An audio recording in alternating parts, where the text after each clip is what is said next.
மைவி3 ads மற்றும் YouTube சொந்தங்களே,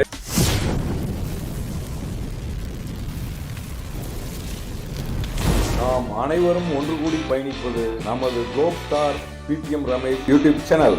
இந்த வீடியோவில் நம்ம எதை பற்றி பார்க்க போகிறோம்னா, செல்ஃப் டிக்ளரேஷன் ஃபார்ம் எப்படி செல்ஃப் டிக்ளரேஷன் ஃபில் பண்ணுறது போகிறதுன்றது நான் ஏற்கனவே கொடுத்துருக்கேன். அதை பார்த்து நிறைய பேர் செல்ஃப் டிக்ளரேஷன் ஃபார்ம் ஃபில் பண்ணி கொடுத்துருக்கீங்க. அது ரொம்ப சந்தோஷம்.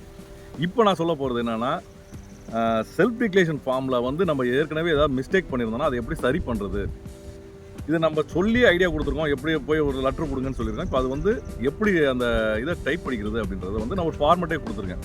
அந்த ஃபார்மெட்டை பார்த்துட்டு அதுபடி நீங்கள் லெட்டர் எழுதி உங்களோட ஜோனல் ஆஃபீஸுக்கு போய் அந்த லெட்டரை கொடுத்துட்டிங்கன்னா ஒரு 300 ரூபா சார்ஜ் பிடிப்பாங்க. அதுபடி நீங்கள் எழுதி கொடுத்துட்டு அழகாக வாங்க, உங்களுக்கு என்ன ப்ராப்ளம்னாலும் சரியாயிடும். அது என்னென்ன ப்ராப்ளம்ன்ற அந்த ஃபார்மெட் நான் சொல்கிறேன், பாருங்கள்.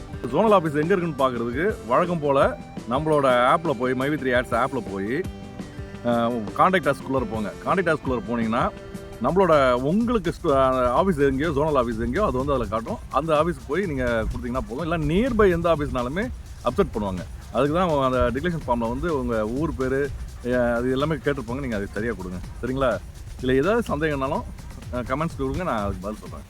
நன்றி, வணக்கம். இந்த லெட்டர் வந்து பார்த்தீங்கன்னா ஃபுல்லாக படித்து பார்த்துட்டு அதுக்கப்புறம் எழுதுங்க.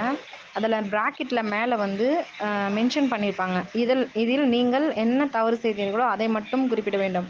அப்படின்னா என்னென்னா, ஐஎஃப்சியா இல்லை அக்கௌண்ட் நம்பர்லையா, பின்கோட்லையா, மாவட்டமா, இல்லை வந்து மொபைல் நம்பரில் மிஸ்டேக் பண்ணிங்களா, எதுவோ அது மட்டும் குறிப்பிடுங்க.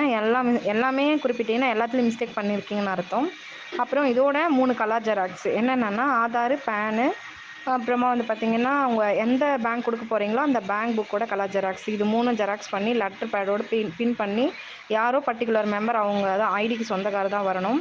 அவங்க நம்ம ஆஃபீஸ்க்கு வந்து இது கொடுத்து கரெக்ஷன் பண்ணிக்கலாம். இதோட நம்ம 300 பே பண்ணுற மாதிரி இருக்கும்.